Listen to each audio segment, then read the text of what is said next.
आउनुहोस् त हामी परमेश्वरको वचन अध्ययनमा अघि बढौँ र तपाईँहरूलाई फेरि पनि सबैलाई स्वागत छ। आउनुहोस् हामी आज प्रस्थानको पुस्तक पल्टाउनेछौँ र तपाईँले मसँगै प्रस्थानको पुस्तक पल्टाउन सक्नुहुन्छ र प्रस्थानको हामी 17 अध्याय पल्टाउँ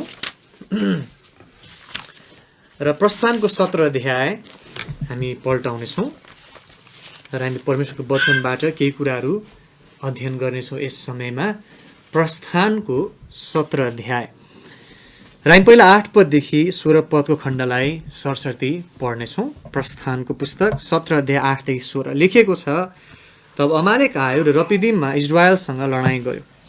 अनि मोसाले योसुलाई भने, हाम्रा निम्ति मानिसहरू चुन र गएर अमालेकसँग लडाईँ गर। भोलि म परमेश्वरको लौरो आफ्नो हातमा लिएर पहाडको टाकुरामा उभिनेछु। अनि योसुले मोसाले तिनलाई भनेझैँ गरे र अमालेकसँग लडाईँ गरे। अनि मूसा, हारुन र हुर उक्लेर पहाडको टाकुरामाथि गए। अनि यस्तो भयो, मूसाले आफ्नो हातमाथि उचाली राख्दा इजरायलले जित्थ्यो, तर उनले आफ्नो हात तल झार्दा अमालेकले जित्थ्यो। तर मूसाका हातहरू गलेर फतक्क भए। अनि तिनीहरूले एउटा ढुङ्गा ल्याएर उनको मुनि राखिदिए अनि उनी त्यसमाथि बसे। अनि हारुन र हुरले उनका हातहरू उचाली राखिदिए, एउटाले एकपट्टि र अर्काले अर्कापट्टि। अनि उनका हातहरू घाम नस्ताउन्जेल स्थिर रहे। अनि योसुले अमालेक र त्यसका मानिसहरूलाई तरवारको धारले पराजित गरे। अनि परमप्रभुले मूसालाई भन्नुभयो, सम्झनाका निम्ति यो कुरा एउटा पुस्तकमा लेख र यो कुरा योसुको कानमा सुनाइदेऊ, किनकि म अमालेकको सम्झना आकाश मुनिदेखि बिल्कुलै मेटिदिनेछु। अनि मूसाले एउटा वेदी बनाएर त्यसको नाम यहोवा निस्सी राखे।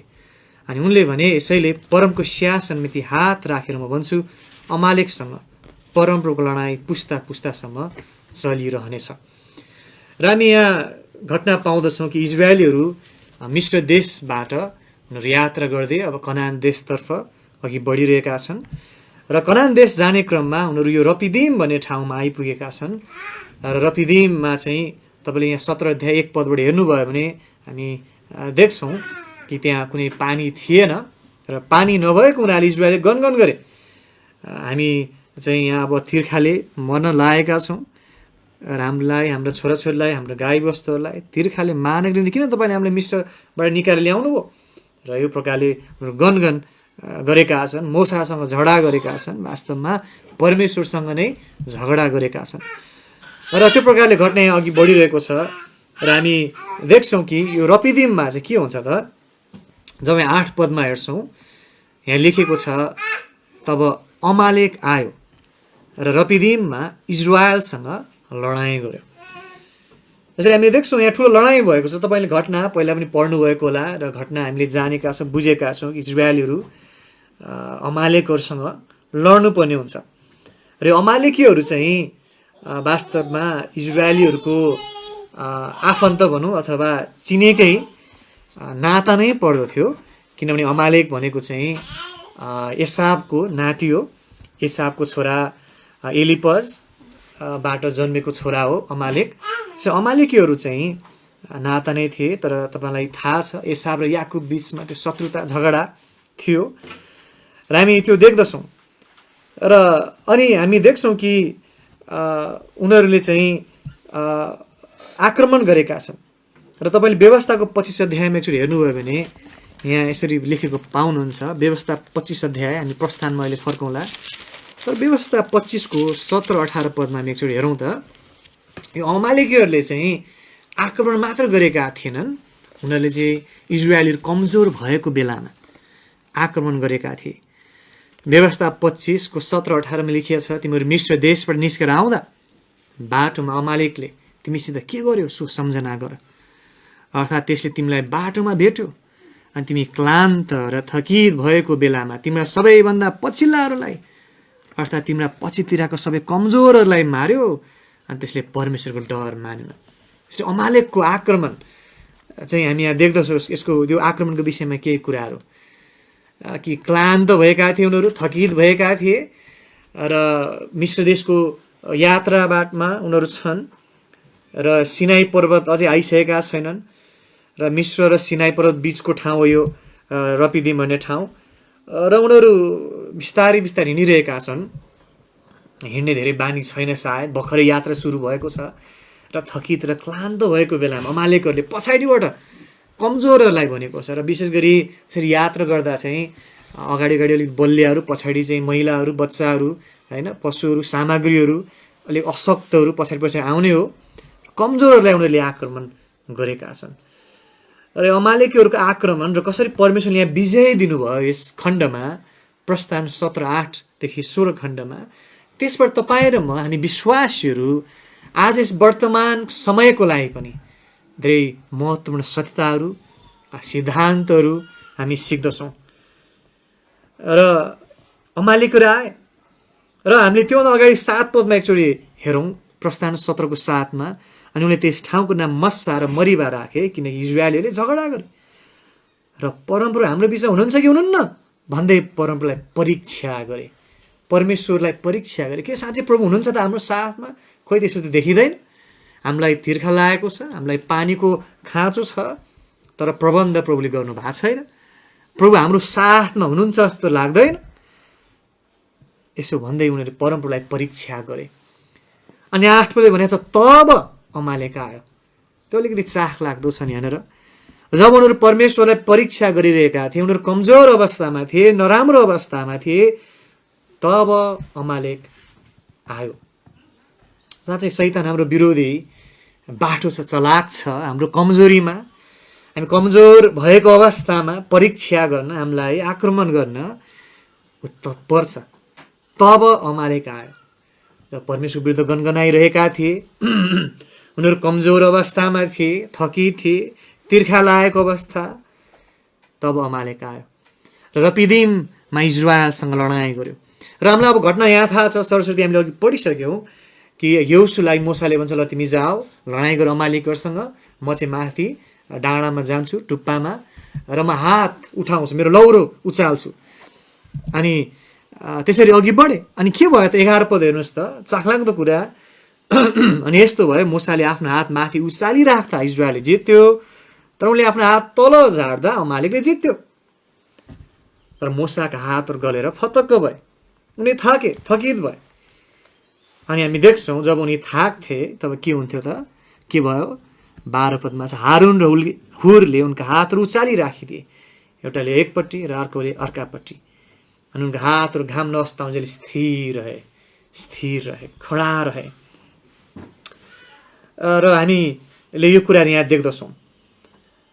र आज हामी के कुरालाई विचार गरौँ यस खण्डबाट? अब हामीले धेरै पटक यो खण्डलाई हेर्दाखेरि हामीले एकअर्कालाई उत्साह दिनुपर्छ, हामीले एकअर्कालाई उचाल्नुपर्छ भन्ने कुराहरू बुझ्छौँ, त्यो पनि ठिक हो। मोसालाई हारुन र हुरले साथ दिए, उचालिदिए, उनको सेवामा उत्साह दिए। र अझै अरू कुराहरू पनि हामी यस खण्डबाट मनन गरौँ, विचार गरौँ आज। र केही कुराहरू हामी यहाँ हेर्नेछौँ। पहिलो कुरा त हामी यहाँ विचार गरौँ, हामीले पढ्यौँ 11 पदमा, प्रस्थान 17:11। अनि यस्तो भयो, मोसाले आफ्नो हात माथि उछालिराख्दा इजरायलले जित्यो, तर उनले आफ्नो हात तल झार्दा अमालेकले जित्यो। यो साह्रै अचम्मको घटना यहाँ भएको थियो। सायद यस्तो कहिले पनि पहिला भएको थिएन र कहिले पनि सायद पछि हुनेवाला छैन कि तल यहोशु र इजरायलीहरू अमालेकीहरूसँग भीषण रूपमा, होइन, लडाइँमा छन्।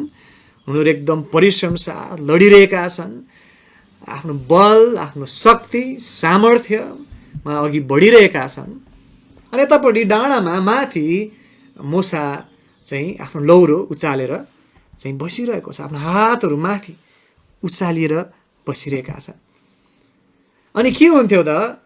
जब मोसाको हात माथि हुन्थ्यो तब तल इजरायलीहरूले जित्थे, तर जब माथि बसेको मोसाको हात तल हुन्थ्यो तब तल लडाइँ गर्नेहरूले हार्थे, अथवा माथि जे हुन्थ्यो त्यसले तललाई प्रभाव पार्दथ्यो, होइन त? माथि त्यस डाँडाको टुप्पोमा जे भइरहेको हुन्थ्यो, यदि हात उचालेको छ भने जित्ने, हात तल झारेको छ भने हार्ने। माथि जे हुन्थ्यो त्यसले तललाई प्रभाव पार्दथ्यो। त्यसबाट हामी केही महत्त्वपूर्ण सत्यताहरू सिक्न सक्दछौँ। माथिको कामले तलको कामलाई प्रभाव पार्दथ्यो। र जसरी यहाँ मुसाले आफ्नो हात उचालेको छ यो चाहिँ परमेश्वरको सहायता माग्ने, त्यसको चित्रण हामी बुझ्दछौँ। परमेश्वरलाई गुहार्ने, परमेश्वरमा आश्रित, परमेश्वरमा भरोसा गर्ने, उहाँको सामर्थ्यमा मूसा भर परिरहेका छन्। हो, त्यहाँ तल योसु लडिरहेका छन्, तर योसुले जति लडे तापनि, योसुले जति प्रयास गरे तापनि, जबसम्म माथि हात उचालिएको हुँदैन थियो, तब जति राम्रोसँग लडे पनि, जति परिश्रम गरे तापनि योसु र उनका मानिसहरू इजरायलले जित्नेवाला थिएन। कति अचम्म! योसुले एकदम जोसा लडिरहेको होला, सबै आफूले चाहिने सब गरिरहेको होला, तर माथि डाँडामा मूसाको हात तल झरेको छ, इजरायलीहरूले हारिरहेको हुन्थ्यो। तर ठ्याक्कै उल्टो, सायद लडाइँ गर्दा गर्दा इजरायलीहरू थाक्थ्यो होला, कहिले कमजोर हुन्थ्यो होला, पसिना आउँथ्यो, थकित हुन्थ्यो, अलिकति बिस्तारै लड्थ्यो होला, तर माथि हात उचालिएको छ भने उनीहरू बिल्कुलै विजय हुँदै थिए। कति अचम्म! माथि जे हुन्थ्यो त्यसले तललाई प्रभाव पार्दथ्यो। परमेश्वरमा आश्रित, परमेश्वरको सहायतामा त्यो विजय सम्भव हुन्थ्यो। चाहिँ हामी देख्छौँ तल योसु लडाइँ लडिरहेका छन्, माथि मूसा प्रभुसँग गुहार मागिरहेका छन्, सहायता मागिरहेका छन्। मानिसको काम र परमेश्वरको काम सँगसँगै अघि बढेका हामी यहाँ देख्दछौँ। तपाईँले एउटा कुरा पनि यहाँ देख्न सक्नुहुन्छ, प्रस्थान 17:5 तपाईँले हेर्नुभयो भने लेखेको छ, अनि परमप्रभुले मूसालाई भन्नुभयो, इजरायलका बुढा प्रधानहरूमध्ये कतिलाई साथमा लिएर मानिसहरूको अघि अघि जाऊ, अनि जुन लौरोले तिमीले नील नदीलाई हिर्काएको थियो त्यो पनि आफ्नो हातमा लिएर जाऊ। लौरोको कुरा यहाँ आएको छ। अब यहाँ इङ्ग्लिसमा दाई रड भनेको छ, अथवा तिम्रो लौरो भनेको छ। हाम्रो अनुवादमा चाहिँ नेपालीमा तिम्रो भन्ने शब्द रहेनछ, र इङ्ग्लिस अनुवादमा किङ जेम्समा दाई रड अथवा तिम्रो लौरो भनेको छ। मूसाको लौरो, तिम्रो लौरो जुन तिमीले नील नदीलाई हिर्काएको थियो त्यो पनि आफ्नो हातमा लिएर जाऊ, तिम्रो लौरो। प्रभुले भन्नुभयो मूसाको लौरो। र अब तपाईँ यहाँ आउनुहोस् 9 पदमा, प्रस्थान 17:9। अनि मूसाले योसुलाई भने, हाम्रा निम्ति मानिसहरू चुन र गएर अमालेकसँग लडाइँ गर, भोलि म परमेश्वरको लौरो आफ्नो हातमा लिएर पहाडको टाक्नु उभिनेछु। अब लौरो कसको हो त?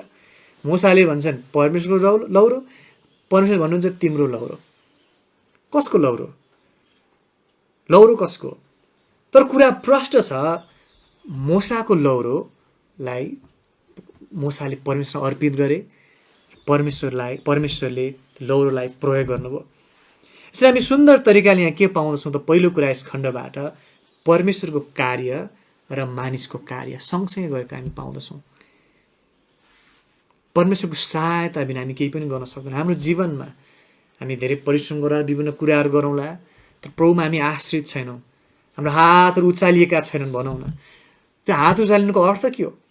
प्रभु हामीलाई सहायता गर्नुहोस्, हामी तपाईँमा आश्रित छौँ, तपाईँको सामर्थ्य हामीलाई चाहिएको छ, तपाईँको अगुवाई हामीलाई चाहिएको छ। त्यही गरेको हो मूसाले।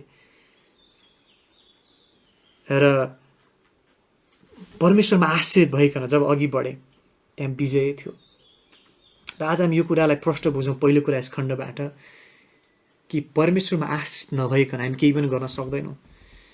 र त्यस पहाडको टाकुरा मूसा उभिरहेका थिए, हात उचालेर। परमेश्वरले सिधै त्यहाँ कार्य गरिरहनु भएको थियो। परमेश्वरको कार्य र मानिसको कार्य, र परमेश्वरको इच्छा बिना हामी केही पनि गर्न सक्दैनौँ। परमेश्वरको सहायता बिना योसुले जति तल त्यहाँ बेसी उपत्यकामा जति बलसँग लडाइँ लडे तापनि केही हुनेवाला थिएन। कति छक्क लाग्दो कुरा। तर ठ्याक्कै त्यसको उल्टो हो। यदि हातहरू उचालेका थिए भने मूसाको, विचार गर्नुहोस् त, अमालेकीले कति बेसकन लडाइँ लडिरहेको होला। याद गरौँ कि इजरायलीहरू त भर्खरै दासयुद्धबाट निक्लेका हुन्, उनीहरू लडाइँ लड्ने उनीहरूको अभ्यास छैन। अमालेकीहरू फेरि अर्कोपट्टि चाहिँ के छ त, उनीहरू चाहिँ लडाइँ लड्नमा पुख्त छन्।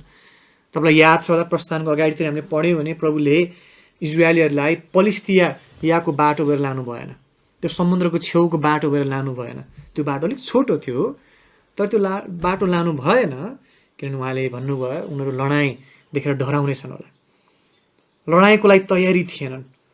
तर अहिले उनीहरू लडाइँमा छन्। त्यो यात्राको, उजाडस्थान यात्राको पहिलो लडाइँ यहाँ देखिन्छ। अनि उनीहरू त्यति बलिया थिएनन् होला, सायद लडाइँ लड्नमा पुख्त थिएनन्।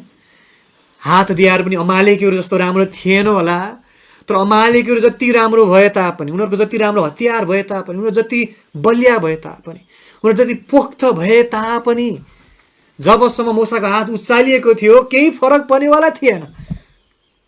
अमालेक जति नराम्रो होस्, इजरायल जति नराम्रो होस्, हात उचालिएको छ, विजय निश्चित छ। हातहरू उचालिएको छ, परमेश्वरमा आश्रित छ, परमेश्वरको सहायता अगुवाई मिलेको छ, विजय निश्चित छ। कति अचम्म। अनि ठ्याक्कै त्यसको उल्टो जति नै योसुले बल गरेर परिश्रम गरेर लडाइँ लडे तापनि हात तल छ भने उनीहरू हार्थे। त्यसबाट हामी महत्त्वपूर्ण कुरा आज सिकौँ। पहिलो कुरा त तपाईँ र मेरो जीवनमा, व्यक्तिगत जीवनमा, परिवारमा, बगालमा हाम्रो बल प्रयासले केही हुनेवाला छैन। जबसम्म हामी परमेश्वरमा आश्रित हुँदैन, उहाँको साथ अगुवाई छैन, हाम्रो जीवनमा केही हुनेवाला छैन। हामी परिश्रम गरौँला, हामी यसो गरौँला, उसो गरौँला, दौडधुप गरौँला, विभिन्न कुराहरू गरौँला, हात तल छ, परमेश्वरको सहायता छैन, उहाँको अगुवाई छैन, केही हुनेवाला छैन, केही हुनेवाला छैन। हाम्रो उत्तमता, हाम्रो क्षमता, हाम्रो चाहिँ सबै कुराहरू व्यर्थ हुनेछन्। तर ठ्याक्कै उल्टो हामी परमेश्वरमा आश्रित छौँ, हातहरू उचालिएका छन्, प्रभुको आशिष अगुवाई छ। जति नै ठुलो बाधाहरू किन नहुन्, परीक्षाहरू, घटिकमीहरू, कठिनाइहरू, जस्तो सुकै परिस्थिति किन नआओस्, हातहरू उचालिएका छन्, हामी विजय हुँदछौँ। दोस्रो कुरा हामी यहाँ अर्को कुरा यहाँ देख्न सक्छौँ। तपाईँले हेर्नुहोस् यहाँ तल, अनि हामी अवश्य पनि यहाँ 12 देख्छौँ कि स्थिर रहे भनेका छन्। गलेर मूसाको हातहरू चाहिँ थाके, बोझिला भए, गरुङ्ग भए, अनि उनलाई चाहिँ एउटा ढुङ्गामा राखियो, अनि हारुन र हुरले उनको हातहरू उचाली राखिदिए। एकअर्कालाई सहायता गर्ने कुरा पनि हामी सायद बुझ्न सक्छौँ। एकअर्काको हात उचाल्नु, एकअर्कालाई उत्साह दिनु, एउटाले एकपट्टि अर्कोले अर्कापट्टि भनेको छ 12 अनि उनको हात घाम नौस्ताउन्जेल स्थिर रहे। र स्थिर रहे भन्ने शब्दले चाहिँ विश्वासयोग्यता भन्ने शब्द पनि जनाउँदछ। र यही शब्द हिब्रूको शब्द अरू खण्डहरूमा विश्वासयोग्यता भनेर पनि अनुवाद भएको छ। अथवा उनी विश्वासयोग्य रहे, स्थिर रहे, खडा रहे। एउटा व्यक्तिले अर्को व्यक्तिको हात उचाल्दाखेरि विश्वासयोग्य रहन सक्छ, स्थिर रहन सक्छ। तर हामी अर्को कुरा हेरिहालौँ 14 पद 13-14। अनि योसुले अमालेक र त्यसका मानिसहरूलाई तरवारको धारले पराजित गरे। अनि परमप्रभुले मूसालाई भन्नुभयो, सम्झनाका निम्ति यो कुरा एउटा पुस्तकमा लेख। अब हेर्नुहोस् है, र यो कुरा योसुको कानमा सुनायो, किनकि म अमालेकको सम्झना आकाशमुनिदेखि बिल्कुलै मेटिदिनेछु। अलिकति चाखलाग्दो कुरा यहाँ छ, भनिएको छ योसुको कानमा सुनाइदेऊ। किन योसुको कानमा, किन अरूको कानमा चाहिँ सुनाउनु नपर्ने, अथवा किन प्रभुले तोकिएरै योसुको कानमा सुनाइदेऊ भन्नुभयो? यहाँ प्रभुले भन्नुभयो सम्झनाका निम्ति यो कुरा एउटा पुस्तकमा लेख। जुन भर्खरै भएको घटना थियो, यो महान विजय, परमेश्वरको ठुलो विजय जुन थियो, त्यो पुस्ता पुस्तासम्म सम्झना गरिनुपर्ने थियो। प्रभुको इच्छा यो थियो। मूसापछि योसुले अगुवाई गर्ने थिए र प्रभुले भन्नु योसुको कानमा सुनाइदेऊ। योसुले सम्झना गर्ने थिए, अनि योसुले फेरि अरूहरूलाई सुनाउनु पर्ने थियो, अरूको कानमा। परमेश्वरको आश्चर्य काम, उहाँको महानता, उहाँको कार्य, उहाँबाट मिलेको विजय, पहिलो कुरा त सम्झना गर्न आवश्यक छ। सम्झना भन्ने शब्द स्मारक भन्ने शब्दसँग हामी तुलना गराउँछौँ। स्मारक, कसैको मृत्यु भयो होइन, व्यक्तिले स्मारकहरू बनाउँछन्, कसैले बेन्चहरू बनाएर, कसै पहिला गाउँहरूमा पार्टीहरू बनाएर फलाना व्यक्तिको स्मारकको रूपमा होइन, सम्झनाको लागि यो चाहिँ कुरा स्मारक। साँच्चै तपाईँ र मेरो जन्ममा विषय फर्केर हेर्छौँ, परमेश्वरको ती अचम्मका कामहरू हाम्रो जीवनमा धेरै छन् होइन र? मुक्ति पाएको दिनदेखि तपाईँले हेर्नुहोस् त आफ्नो जीवनलाई फर्केर कति धेरै ठुलो अनुग्रहहरू, आशिषहरू, विजयहरू प्रभुले हाम्रो जीवनमा ल्याउनु भएको छ। अनि ती सबै कुरा हामीले सम्झना गर्न आवश्यक छ। एउटा विजय पायो त्यसको हामी स्मारक बनाउँछौँ, हृदयमा हामी राख्छौँ, सम्झना गर्छौँ। फेरि अर्को विजय पाइन्छ अहिले स्मारक बनाउँछौँ। वास्तवमा यो यात्राभर इजरायलले त्यही गरे, बारम्बार स्मारकहरू त्यहाँ बनाइए। सम्झना गर्न आवश्यक थियो। सायद तपाईँको जीवनमा पनि आज, मेरो जीवनमा पनि आज स्मारकहरू छन् धेरै स्मारकहरू छन् हाम्रो जीवनमा फर्केर हेर्दा। ती समयहरू, ती घटनाहरू, परिस्थितिहरू जहाँ प्रभुले विजय दिनुभयो, हामी उहाँमा आश्रित भयौँ, हामीले उहाँलाई गुहार्यौँ अनि अगुवाई गर्नुभयो, विजय दिनुभयो। त्यसलाई हामी स्मारकको रूपमा याद गरौँ, नबिर्सौँ, कहिले सम्झना गरौँ। यहोशूको कानमा सुनाइदियो, प्रभुले भन्नुभयो आउने समयको लागि पनि स्मारक, एउटा पुस्तादेखि अर्को पुस्तामा यो स्मारक रूपमा रहनुपर्ने थियो। परमेश्वरको महानता अर्को पुस्ताले पनि बुझ्नुपर्ने थियो। त्यसैले दोस्रो कुरा हामी त्यही कुरालाई विचार गरौँ। तपाईँ र मेरो जीवनमा आउने विजयहरू, प्रभुले दिनुहुने विजयहरू भनौँ अझै, हामीले सम्झना गर्न आवश्यक छ। ती स्मारकको रूपमा हाम्रो हृदयमा रहन्छन् अनि हामी अरूहरूलाई बताउँछौँ, नयाँ पुस्तालाई बताउँदछौँ। मोसाले यहोशूलाई बताए, नयाँ पुस्तालाई हामी बताउँदछौँ। परमेश्वरको महानता एउटा पुस्ताले अर्को पुस्तालाई वर्णन गर्दछ। कति सुन्दर कुरा। र अर्को कुरा पनि हेरौँ अब अन्तमा 15 पदमा हेर्नुहोस् त, लेखिया छन्, अनि मोसाले एउटा वेदी बनाए र त्यसको नाम के राखे त? यहोवा निस्सी राखे। अनि उनले भने, यसैले परमप्रभुको सिंहासनमाथि हात राखेर म भन्छु, अमालेकसँग परमप्रभुको लडाईँ पुस्ता पुस्तासम्म चलिरहनेछ। र त्यो ठुलो विजयपछि मोसाले एउटा वेदी बनाए, एउटा स्मारकको रूपमा उहाँलाई महिमा दिनलाई, धन्यवाद दिनलाई, उहाँलाई आदर दिनको लागि। र एउटा नाम उनले त्यहाँ दिए। के नाम दिए? 15 पदमा लेखिएको छ, यहोवा निस्सी राखे, जसको अर्थ तल हाम्रो फुटनोटमा दिएको छ, यहोवा मेरो झन्डा हुनुहुन्छ। यहोवा निस्सी, यहोशू निस्सी होइन, यहोवा निस्सी। किन मोसाले बुझेका थिए कि त्यो विजय परमेश्वरबाट मिलेको। हुन त उनले यहोशूलाई जिम्मा दिएको। 9 पदमा तपाईँले देख्नुहुन्छ नि, मोसाले यहोशूलाई भने, उनले हराए, ल यहोशू जाऊ, तिमी लडाइँ गर। यसरी झलक्क आँखाले हेर्दाखेरि त, मानवीय दृष्टिकोणले सोच्दा, मानवीय रीतिले हेर्दा भनौँ, के देखिन्थ्यो? यहोशूले विजय उपलब्ध गरायो। यहोशूले एकदम विश्वास अथवा विश्वासिकता साथ, बलियो तरिकाले, साथ ती इजरायललाई नेतृत्व गर्दै, अगुवाई गर्दै लडाइँ लडे र यहोशूले गर्दा विजय प्राप्त गरे। आँखाले, मानवीय दृष्टिकोणले हेर्दा सायद त्यो देखिन्थ्यो होला। भौतिक रूपमा हेर्दाखेरि तर मोसाले बुझेका थिए, सारा इजरायलीले बुझ्न आवश्यक थियो, त्यो विजय परमेश्वरबाट मिलेको थियो। त्यसमा कुनै शङ्का थिएन, कुनै विवाद त्यहाँ थिएन। यहोवा निस्सी राखे, यहोवा मेरो झन्डा, उहाँबाट मिलेको यो विजय। हामी आफ्नो बल बुद्धिले, हाम्रो आफ्नो सामर्थ्यले लडेर हामीले एकदम राम्रोसँग लडाइँ लडेर जितेको होइन है। यहोवा निस्सी। हामी धेरैपल्ट भौतिक कुराहरूमा देख्छौँ आँखाले। हामी त्यो मान्छेले के गरिरहेको छ, त्यो व्यक्तिले के बोलिरहेको छ, त्यहाँ के घटना घटिरहेको छ, हामी आँखाले देख्ने कुराहरू मात्रै विचार गर्छौँ धेरैपल्ट। तर आत्मिक संसारमा प्रभुले कसरी कार्य गरिनु भएको छ, हामी त्यसलाई कहिलेकाहीँ विचार गर्दैनौँ। र हामीले सधैँ याद गर्न आवश्यक छ कि आत्मिक संसारले सधैँ भौतिक संसारमाथि राज्य गर्दछ। आत्मिक संसारमा के हुँदछ त्यसले हाम्रो यो भौतिक संसारमा प्रभाव पार्दछ। परमेश्वरले जसरी नदेख्ने तरिकाले कार्य गरिरहनु भएको थियो, त्यसले देखिने तरिकाले प्रभाव पारेको थियो। तपाईँको जीवनमा, मेरो जीवनमा आज हामी प्रभावहरू देख्दछौँ। प्रभुले कार्य गरिरहनु भएको हामी देख्दछौँ। हो, उहाँको हात हामी ठ्याक्कै नदेखौँला अक्षरश, उहाँको हामी चाहिँ खुट्टाहरू नदेखौँला आँखाले, त्यसरी हाम्रो जीवनमा, हाम्रो परिवारमा, बगालमा उहाँले कार्य गरिरहनु भएको छ। उहाँको हात देख्दछौँ।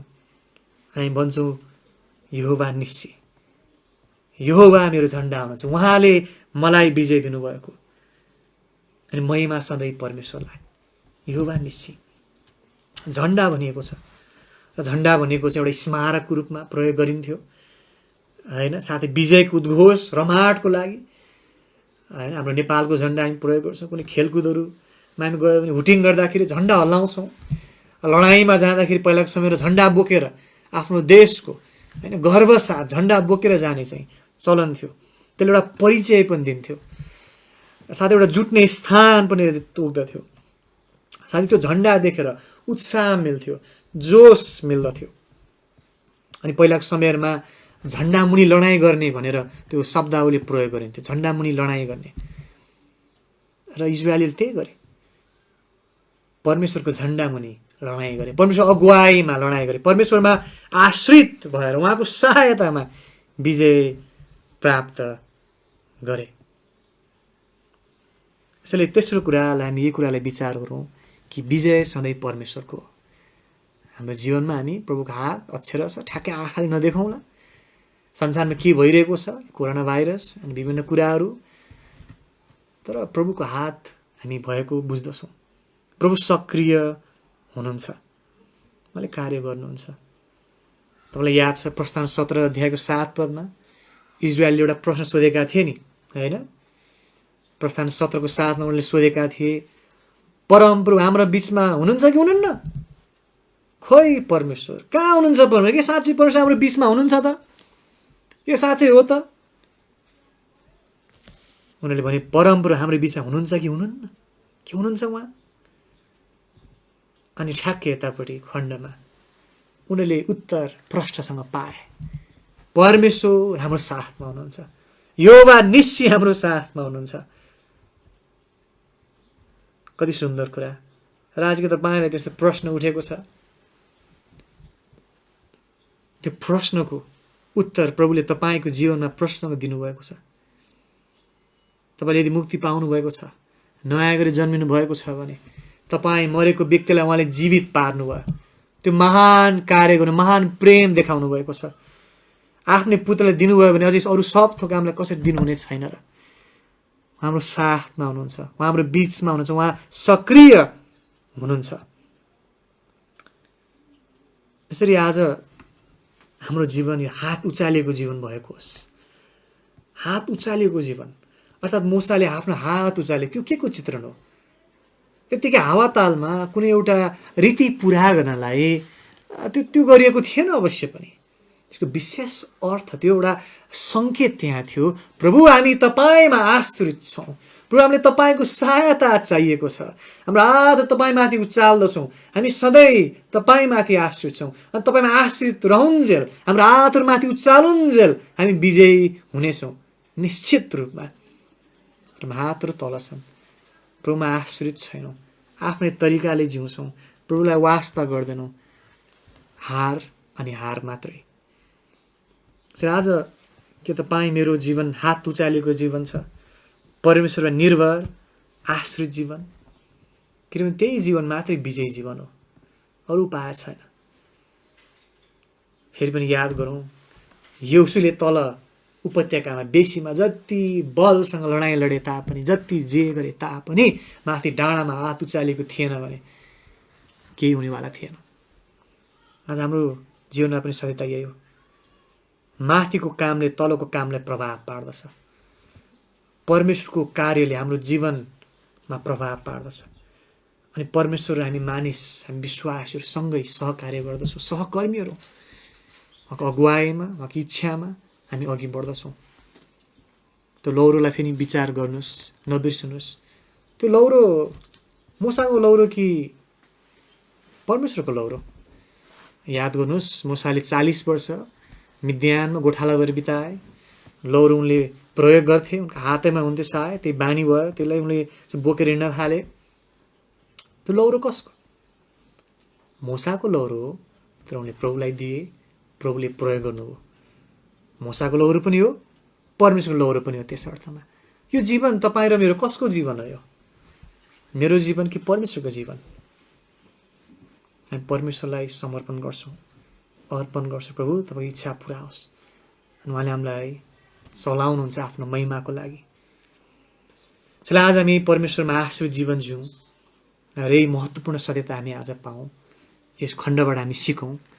हात उचालिएको जीवन, आश्रित जीवन, प्रभुमा निर्भर जीवन, उहाँमाथि भरोसा गर्दै अघि बढ्ने जीवन, किन त्यो जीवन मात्रै विजयी जीवन हो।